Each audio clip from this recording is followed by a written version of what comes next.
Coucou tout le monde, j'espère que vous allez bien. Aujourd'hui, première vidéo. Je vais vous parler de mon parcours capillaire, de la routine que j'effectue après chaque shampoing et vous délivrer quelques secrets. Pour commencer, je me suis rasé les cheveux il y a bientôt 3 ans. J'ai appris à en prendre soin au fil des années, je me suis beaucoup documentée et aujourd'hui je me sens prête pour partager mon savoir.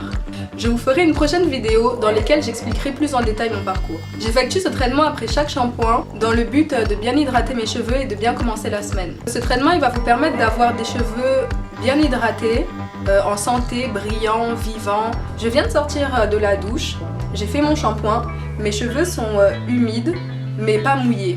J'ai enlevé l'excédent d'eau. Je commence par le bas, je trouve que c'est plus facile.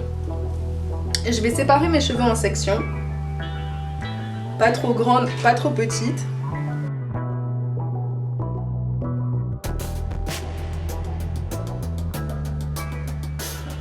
Et je vais démêler mes cheveux. Je prends des petites sections parce que j'ai beaucoup de cheveux et que je trouve que c'est plus facile. Donc on y va délicatement, de bas vers le haut. On commence toujours par les pointes, avec des petits mouvements circulaires comme ça. Et à chaque fois qu'il y a une résistance, je sors le peigne et je recommence. J'insiste pas en fait, et c'est l'erreur que beaucoup de coiffeuses font et que beaucoup de gens font. Quand vous vous coiffez et qu'il y a une résistance, on a souvent tendance à insister, à y aller avec la force. Mais les cheveux c'est délicat, il faut toujours y aller doucement, il faut prendre son temps. Quand vous êtes pressé, ne démêlez jamais vos cheveux, vous allez faire de la casse, tout simplement. Là, la mèche est bien démêlée, j'insiste pas plus. Voilà, je vais mettre de la crème à l'intérieur. J'ai fait cette crème moi-même, elle est faite à base de beurre de karité, d'huile d'olive, d'huile de coco, de miel à la cannelle et il y a quelques gouttes d'essence d'orange pour l'odeur. Dans une prochaine vidéo, je vous montrerai comment je l'ai fait. Donc en fait, j'ai utilisé le beurre de karité parce qu'il protège contre le froid. J'ai utilisé l'huile de coco parce que c'est une huile qui a une très fine molécule qui arrive à pénétrer le cortex du cheveu et qui prévient la fatigue hygrale. La fatigue hygrale, en fait, c'est dû au gonflement du cheveu quand il y a de l'eau qui pénètre à l'intérieur. Et ça le fatigue et ça le rend plus fragile. Donc j'ai aussi appliqué cette huile avant de faire mon shampoing parce que c'est là qu'elle est le plus bénéfique. J'ai également utilisé de l'huile d'olive parce que lui aussi il a une très fine molécule qui arrive à nourrir le cheveu. Et du miel parce que c'est un émulsifiant qui permet d'attirer l'eau en fait et de le retenir, donc mon cheveu sera toujours hydraté. Donc je mets à peu près cette quantité de crème à l'intérieur de mes cheveux. Je masse entre mes pommes pour chauffer la crème. Et j'y vais, je commence par les pointes parce que c'est elles qui ont le plus besoin de crème. Comme on a les cheveux frisés, le sébum arrive très difficilement à descendre aux pointes.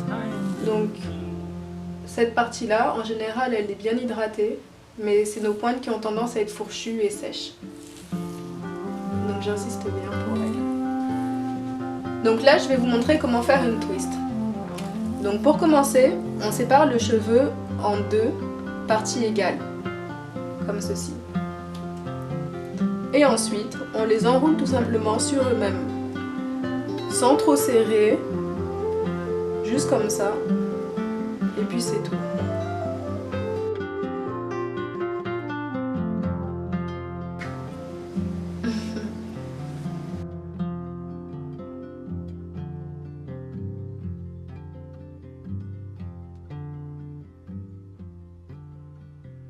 Why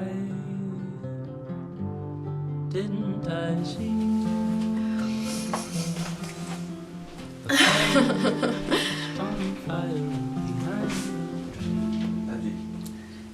Je viens de terminer. Ça m'a pris environ 30 minutes. Donc comme vous pouvez le voir, les twists sont quand même grosses. C'est pas obligé d'être parfait. Ce soir, je vais aller me coucher. Et le lendemain, je vais les défaire quand elles seront bien sèches. Notre thé d'oreiller qui est en coton, elle aura tendance à aspirer la crème et l'eau qu'il y a à l'intérieur. Alors que le satin, lui, n'aura pas cet effet sur les cheveux. De plus, comme le tissu est très doux, ça va permettre de réduire les frictions entre nos cheveux et le tissu.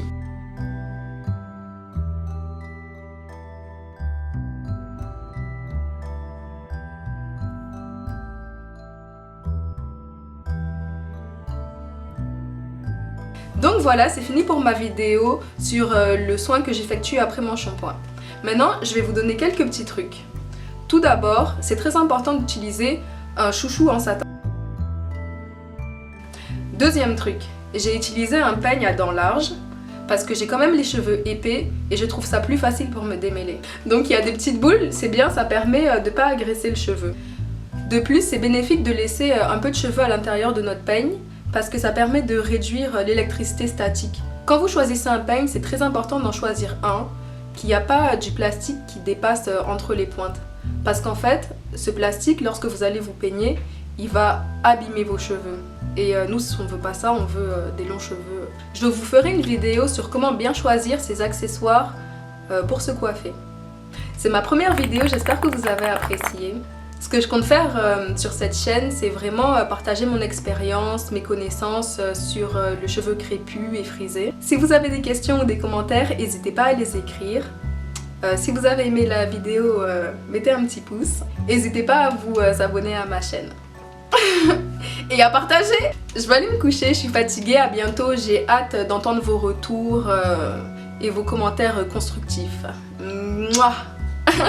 Mouah. Bye bye.